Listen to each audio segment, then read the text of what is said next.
함께해요. 뉴스 데일리 베스트. 시청자 여러분 안녕하십니까? 뉴스 데일리 베스트 민앵커입니다. 이번 대장동 이슈와 관련해 꼭 밝혀져야 할 것이 하나 있죠.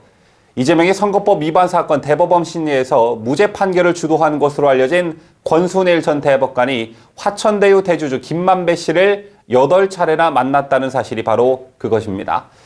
또 권 전 대법관이 화천대유 고문을 맡아 고에게 고문료를 받았다는 사실이 더해지면서 이른바 재판거래 의혹이 불거졌는데요. 권순일 전 대법관은 이른바 50억 클럽에도 이름이 올라가 있습니다. 이처럼 재판거래 의혹을 받는 화천대유의 대주주 김만배 씨가 권순일 대법관을 여러 차례 만났다는 것이 밝혀지자 얼토당토 않는 해명을 놓은 적이 있었죠. 대법원 군내 이발소를 갔다는 것이 김만배 씨의 어처구니 없는 해명이었습니다. 그런데 이 김만배 씨의 해명이 거짓말이었다는 것을 입증할 만한 대법원의 입장이 나왔습니다. 이번 일로 대법원의 명예가 실추됐다는 것을 감지했는지 권순일 전 대법관을 어떤 측면에서 보면 빠르게 손절하는 분위기마저 감지되는데요. 다시 강조해서 말씀드리지만 재판거래 의혹을 받는 화천대유의 대주주 김만배 씨는 편의상 권순일 대법관 방문이라고 쓰고 실제로는 대법원 군내 이발소를 갔다고 해명한 바 있습니다. 그런데 대법원이 외부인의 대법관 방문은 대법관 또는 대법원실의 사실 확인과 허가가 있어야 가능하다는 취지의 입장을 밝힌 것입니다. 대법원이 권 전 대법관 논란 이후 대법관 방문 절차 등과 관련해 공식 입장을 낸 것은 이번이 처음인데요. 이 같은 사실을 밝히는 게 그리 대단히 어렵다거나 곤란하지도 않은 것 같은데 왜 지금 와서 이런 입장을 밝혔을까요? 앞서 말씀드렸다시피 권순일로 인해 대법원의 명예가 실추될 것을 우려해 좀 손절하는 쪽으로 방침을 정한 것 같습니다. 권순일 대법관 한 명의 일탈로 몰고 가려는 것 같은데요. 어쨌든 대법원의 이런 입장에서 비춰봤을 때 김만배 씨가 권순일 대법관 방문 목적으로 대법원 출입 신청을 했을 당시 권 대법관이 그렇다, 알겠다, 미리 약속이 돼 있다, 이런 사실을 확인하고 허가를 해줬기 때문에 김만배 씨가 대법원 방문을 할 수 있었던 것이라는 이야기가 됩니다. 즉, 권 대법관이 더 이상 나랑 김만배와는 무관한 일이다라고 발뺌을 할 수 없게 된 것입니다. 이 같은 사실은 판사 출신인 국민의힘 전주의 의원이 대법원의 서면 질의를 통해 얻어낸 사실인데요. 대법원은 이렇게 밝혔습니다. 대법원 출입 담당 직원은 원칙적으로 방문 대상 대법관실에 방문 신청자의 방문 예정 여부를 확인한 후 출입 절차를 진행하고 있다. 보안관리대원은 방문인이 종합민원실 및 도서관, 열람실 이외의 사무실을 방문할 경우 피방문인 및 피방문 부서에 이를 전화로 연락해 방문이 허가된 경우에만 출입시킨다. 이런 내용은 대법원 청사 출입에 관한 내규 제7조 2항에도 명시되어 있는 것으로 확인됐습니다.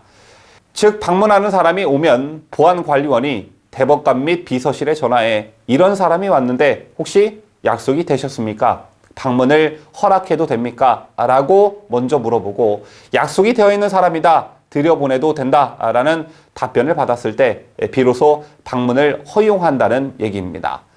즉, 이발소에서 머리 자르고 싶다고 해서 아무나 들어갈 수는 없단 그런 얘기죠.